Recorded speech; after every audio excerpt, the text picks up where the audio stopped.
सकाळचे वाजला आहेत 7:30 आणि आम्ही चाललो आहे मुंबईला सिद्धिविनायकला. पहिला ब्लॉग नसेल बघला तर तो आधी जाऊ बघा. हे माझे दोन मित्र स्पायडरमॅन आयर्न मॅन चलो सिद्धिविनायक. आणि आमचा एक आमचा अजून एक पार्टनर आहे तो तिकडं मानसरोवर स्टेशन थांबणार आहे. हा ना म्हणजे तिकडं ती व्हिडिओ मी बंद केली कारण मागची जरा जास्तच बायका आलेल्या म्हणजे अजून एवढी सवय झाली सवय करून घ्यायची. आणि आमचा प्लॅन आहे ना काहीच एवढे लय दिवस झालं म्हणजे पोस्टपोन कॅन्सल असं हे होता. फायनली यो गावातला ग्रुप आहे आणि शिवम यो स्मार्ट बॉय चॉकलेट बॉय भाई तू. आणि शिवमची पण एक्झाम चालू होती आणि आमचा अजून एक पार्टनर घरी बसलाय तो भाई दहावीची एक्झाम तो 10वीची एक्झाम देतोय. आमचा ग्रुप बघ यो फर्स्ट इयरला आहे शिवम भाई सेकंड इयरला आहे यो लास्ट इयरला आणि मी ड्रॉप आउट आहे आणि एक 10वीला आहे. यो आमचा ग्रुप आहे बॉयज एज नाही बघत. हा ना. भेटलाच नाही झाला तर आम्ही आलो स्टेशनला आणि तो मानसरोवर शिवम थांबलेला आणि तो आता काय नाही वाट बघतो आता. 8-9ची ट्रेन आहे. 8-9ची ट्रेन आहे. शिवम आहे का यो बघा ए शिवम आगे हमारा लंबू यो 4था आणि 5वा आहे घरी जरा. तर 5वा नमन. तर मित्रांनो आता आले त्यामुळे आता आम्ही सगळी काही चॅनल माझा आहे ऐका. तर फायनली 8-9ची ट्रेन भेटली आणि आम्ही चाललोय डायरेक्ट आणि कुर्ला टू दादर. दादर टू सिद्धिविनायक किती लांब आहे रा किती लांब आहे 10-15 मिनिटात डायरेक्ट सिद्धिविनायक दर्शन घेऊन नंतर आम्ही जाऊ मरीन ड्राईव्हला. आणि अरे एडिटिंग माझ्या हाताने काहीच हे मला काही पण बोलत तरी मी यांना सुद्धा दाखवणार आहे. हे मला लाग बोलतील पण यांना कारण सगळ्या गोष्टी माझ्या हाताने आहेत. बाई फायनल ट्रिक्स काय माहिती रे ती गोष्ट आहे. हो राज भाईची लय इच्छा होती सिद्धिविनायकला यायची. शिवम भाईची काहीच नव्हती. शिवम भाई काय बोलतं दिवस गाईल बोलतं माझा जिमला पण डेडिकेशन असावं जर शिवम सारखा. त्याने आता जिम लावले आणि तो बोलला की मी नाही पूर्ण दिवस सुट्टी घेऊ शकत म्हणून तो काल नाही घरी आला. तो आज मानसरोवर थांबणार होता पण तो नाही थांबला. आम्ही पण थोडा लेटच पोहोचलो स्टेशनवर. मग त्याला बोललं मानसरोवरच्या पनवेलची ट्रेन पकडून ये इथं मग इथून जाऊ दादरला कुर्ला टू दादर जायचं आहे आम्हाला. आणि ब्लॉग पूर्ण बघा तुम्हाला सगळा रूट समजेल. आम्ही सिद्धिविनायक शिव परत इस्कॉनला पण गेलेलो. ब्लॉग पूर्ण बघा. आता आम्ही आहोत कुर्ल्याला आणि मी फ्रंट कॅमेरा ऑन करून ते रिस्कच नाही घेत भाई एवढ्या गर्दीमध्ये. आता गर्दी खाली आली म्हणून मी कॅमेरा ऑन केला. कुर्ल्याशी आता दादर भाई लोक आता श्रवणचा मोबाईल चोरवलेला. मी माझ्या जीवावर उतार होऊन तो मोबाईल वाचून आलोय. श्रवण कसं वाटतं मोबाईल परत? थँक्यू भाई. हिरो आहे आपला हिरो आहे ना भाई शक्तिमान.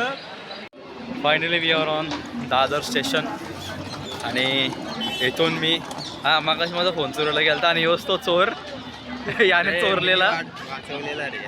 याने वाचवला. चोराच्या मागं गेला एक लाद दिली चोर. अवेअरनेस देत होतो रे तुला चोरी होऊ शकतो. हे आमचं नेक असं आहे जो एवढा शुद्ध बोलतं आणि बाकी सगळं आम्ही गावठी कोंबरा. मी पण राज शुद्ध. आम्ही स्टेशनच्या या साईडला होतो म्हणजे इकडे स्वामीनारायण मंदिर आहे ना त्या साईडला होतो आम्ही. आणि राजभाई पूर्ण मॅपच्या भरोशावर आले. 2 किलोमीटरच्या आसपास दाखवतं. चालूच मस्त कार्डिओ होईल आपला. कार्डिओ होईल बरोबर आहे भाई. तिथं आपण कार्डिओ करायला ना आलो भाई.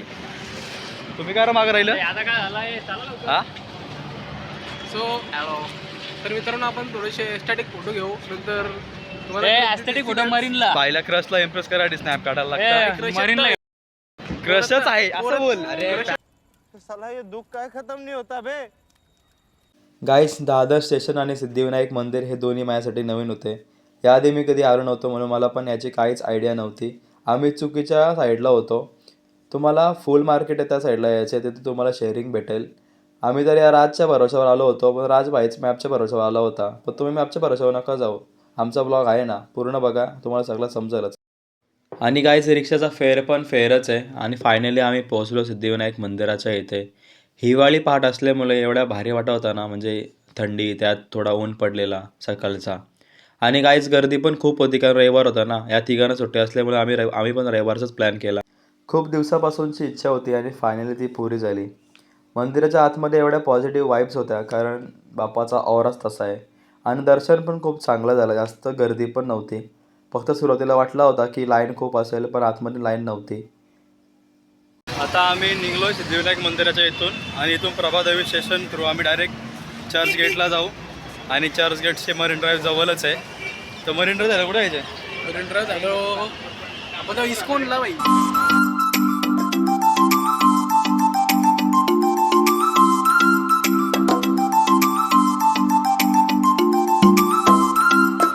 आता आम्ही आलो आहोत प्रभादेवी स्टेशनला आणि तिथून आम्ही कुठला स्टेशनला चर्नी रोडला जाऊ चर्नी रोडच्या इथून इस्कॉन जुहू नाही गिरगाव गिरगाव तिथून दर्शन घेतला हां तिथून मग मरीन लाईनला हां मरीन लाईनला का जायचं आहे फोटो काढायला. Don't know.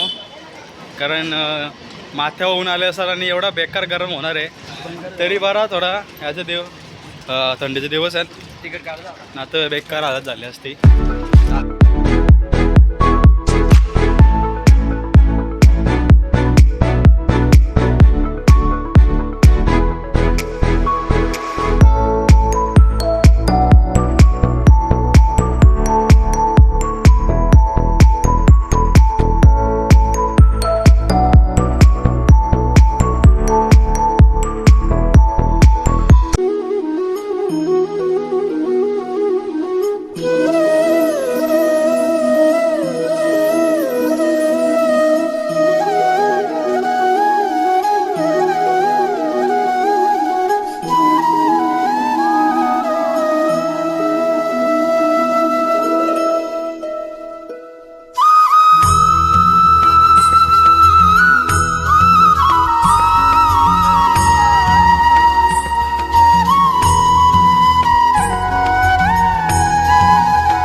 आम्ही बराच वेळ मंदिरामध्ये होतो आणि जसा मी मंदिराच्या आत गेलो तशी माझी व्हिडिओ काढायची इच्छाच झाली नाही. तिथे फक्त मी निवांत बसणं प्रिफर केला आणि कीर्तन वगैरे झाल्यावर दर्शन घेऊन आम्ही बाहेर आलो आणि परत चर्नी रोडवरून चर्चगेट पकडून आम्ही आलो मरीन्सला.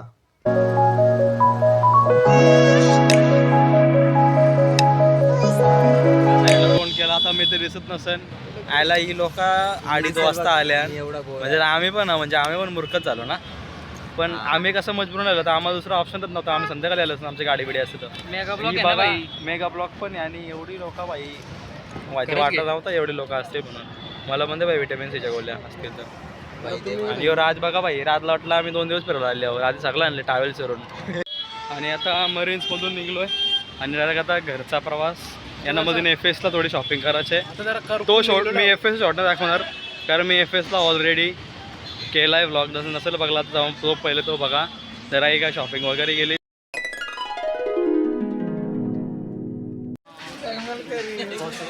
झाली आता यांची शॉपिंग वगैरे. बाईने घेतली बॅग प्रफुल्ल बाईनी आणि आता आम्ही चाललो आहे घरी. आता डायरेक्ट पनवेलला पण नाही भेटणार. इथंच संपवतो ब्लॉग. Thanks for watching. श्रवण भोईर सायनिंग ऑफ. आज कमाएंगा तो कल खाएंगा.